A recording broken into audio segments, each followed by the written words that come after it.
So we're going to now go to Shannon from HearSHE USA. She's from the USA, and she is going to tell us about a holiday letter pamphlet campaign, and also, is it the Amy Han proceedings, or what's happening there? So thank you so much, Shannon, and over to you. Campaign that's safe, anonymous, easy from home actions. It's global. We can all participate. I've tried to make it, we know that time is precious for our sisters. I want to also say that it's a two-year anniversary for HearSHE, but 3 years for our annual campaign. And thank you, Joe, and all of WDI, who I got here just in time. So thank you for that. And to all our sisters who do participate in our actions, who come here as well.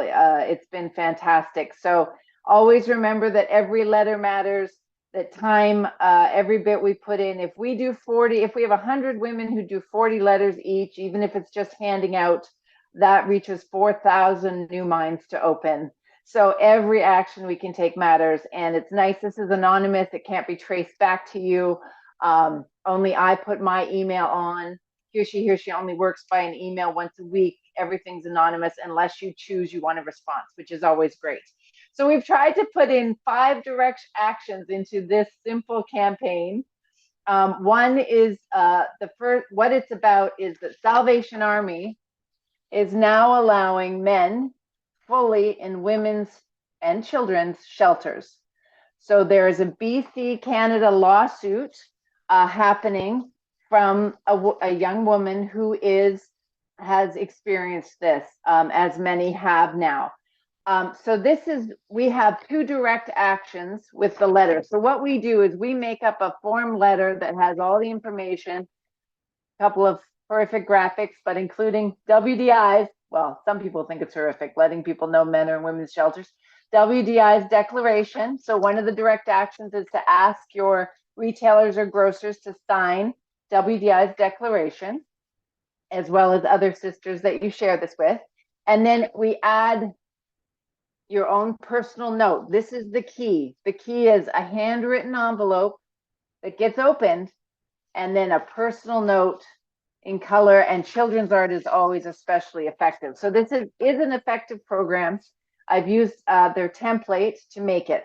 So we have one letter that's going directly to your retailer, your grocer, the donors of Salvation Army, and then we're including one that's directly to the Salvation Army, that they can send, hopefully stating they're not going to donate anymore, as well as the sisters can directly write, and anyone you share it with, to Salvation Army, and to give it to the people who are doing what they call the kettlebell ringing. They're Santas, because those volunteers, I'm quite sure, don't understand that men are in women's and children's shelters sharing a 25-bed room, with women. That's where we're at. And they make about 162 million a year they pull in from these kettlebell ringers and the donors at the end of their year.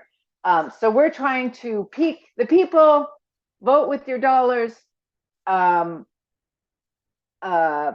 with your shopping, let them know you're voting with your shopping. So we can all do this. So it's HearSHE@gmail.com. You can see the chat.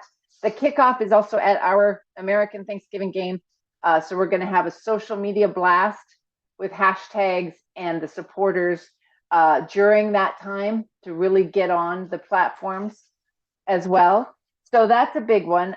So we've tried to make a 5 parts. I call it direct and redirect action, where we're not only hitting them directly, we're also asking a redirect in there, as well as supporting WDI and all the things we're trying to do for women and children.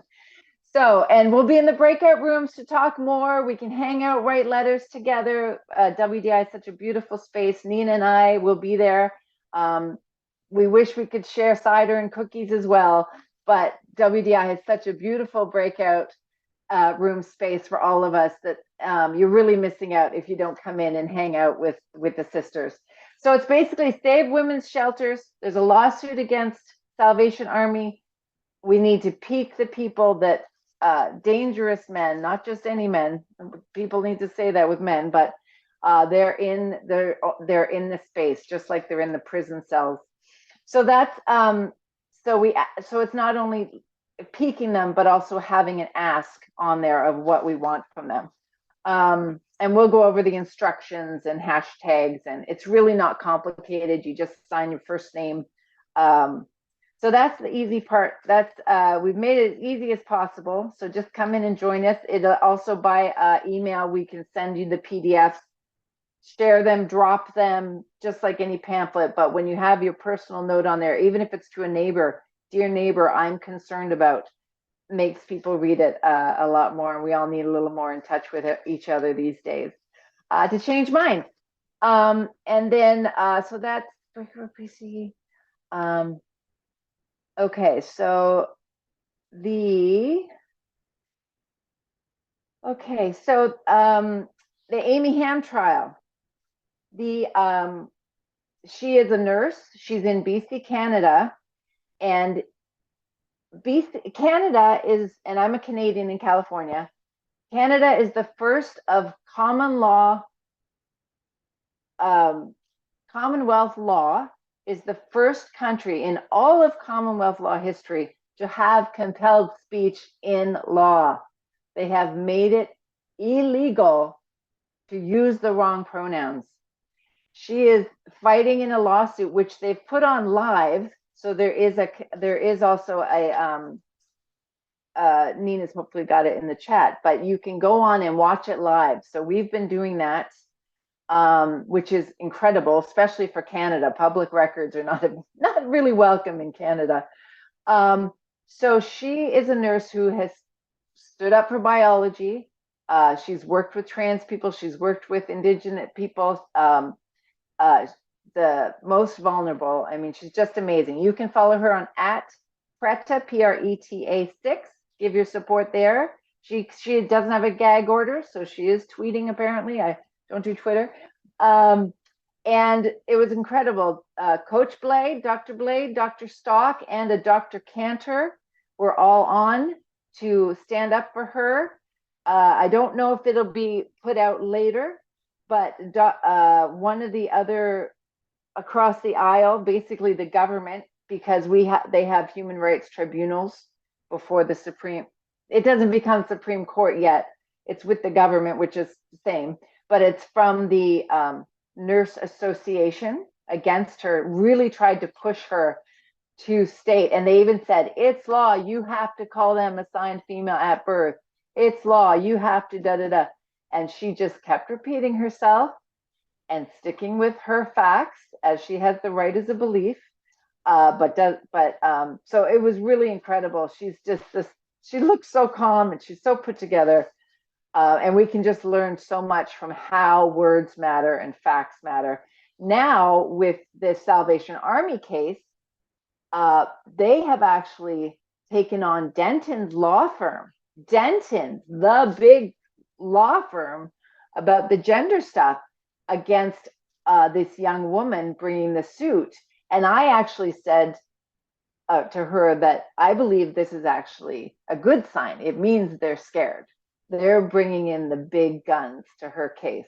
But unfortunately, that's even harder for her. But the Salvation Army, even that they still call it a women's ministries, they can't see it. So we need to pique their volunteers, get it known out there, because it's one of the biggest charities and trusted names globally. And they need to know this isn't, they had a lot of pressure from the trans pushers about 10 years ago. And now they need to know this isn't okay. And especially if you have any Christian affiliates who present this, need to know the harms for women and children.